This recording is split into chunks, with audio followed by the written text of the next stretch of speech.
समझ नहीं आता किस किस्म के इंसान है। अरे खुश आमदीद तो करते कम से कम, हमें तो निकालने में लगे हुए थे। ये तुम्हारी शादी हरगिज नहीं होने देगा तूबा से। बेहतर ये है उससे दूर रहो तुम।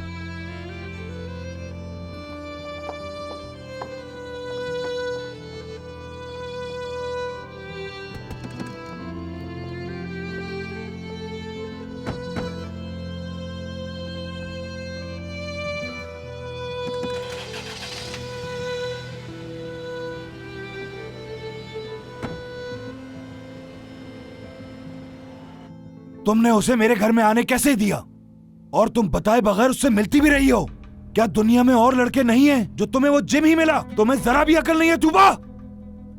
करीम, हमें कुछ नहीं मालूम था। अम्मी और क्या चाहिए हमें जानने के लिए? आपने सुना नहीं था? उसने खुद कहा कि इन्होंने फैसला कर लिया है। हाँ बिल्कुल, हमने फैसला कर लिया है। जिम ने मुझे शादी की पेशकश की थी और मैंने कबूल कर ली थी।